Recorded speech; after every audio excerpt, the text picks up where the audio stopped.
ఇది తింట దేనికి? ఒక మనిషి అంటే పిచ్చున్నప్పుడు వర్ణన వస్తుంది. ఒక మనిషి అంటే పిచ్చున్నప్పుడు వర్ణన వస్తుంది. అలాగే ఈ భక్తుడికి దేవుడు అంటే పిచ్చి. మనకు కానీ మనోళ్ళంటే పిచ్చి పట్టినట్టుగా ఆయనకు మాత్రం దేవుడు అంటే పిచ్చి పట్టింది.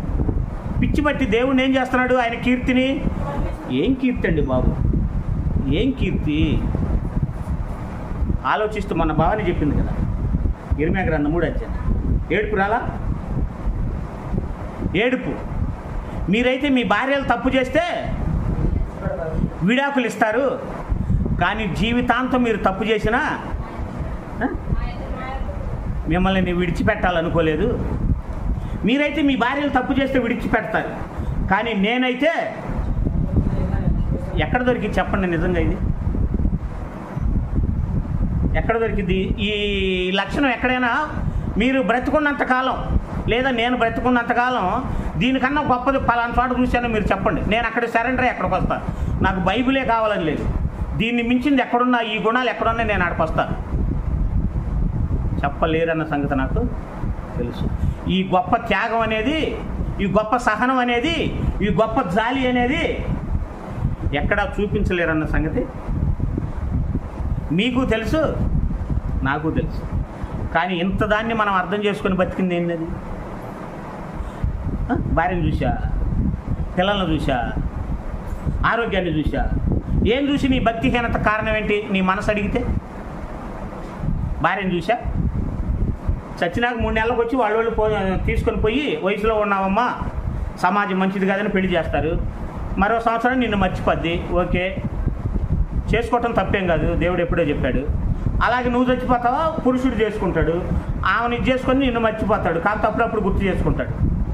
పిల్లలు అంటావా, చచ్చిపోయిన వారానికి దినం రోజు ఏం చేస్తారు? వచ్చిన వాళ్ళతో సరదా కబుర్లు.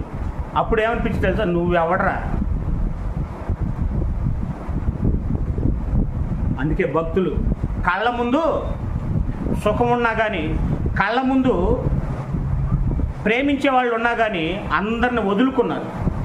యోసేపు గారంటే మరియమ్మ గారికి ఎంత పిచ్చో తెలుసా? ఎంత పిచ్చి కాకపోతే అవమానపరచనొల్లక రహస్యముగా, అంటే ఆవిడ పరుగు పోవటానికి ఇష్టపడ్డా?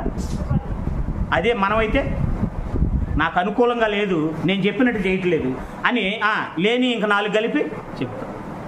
కానీ పెళ్లి చేసుకోక ముందే అవమానపరచనొల్లక ఆ అమ్మాయి పరువు ఎందుకు తీయాలి అని రహస్యంగా విడనాడని ఉద్దేశించాడు. కానీ అలాంటి గొప్పవాడైన యోసేపు గారిని విడిచిపెట్టి యేసు ప్రభు సిలువ మీద ఉన్నప్పుడు, అమ్మా ఇదిగో నీ కుమారుడు అనగా వెళ్ళిపోయిందా? అరే, అంత మంచివాడితో పిల్లల్ని కన్నది. మళ్ళీ ఏ పిల్లల్ని కన్నా ఎంత ప్రేమ చూపించినా అది శరీర సంబంధమైన ప్రేమ. వదిలేసింది. నా ప్రభు నీకొద్దనుకుంటే, నా ప్రభు మీకొద్దనుకుంటే మీరెవర్రా? నన్ను శరీర సంబంధమైన ప్రేమ చూపించేవాళ్ళు మీరు. కానీ అక్కడికి వెళ్తే శాశ్వతమైన ప్రేమ.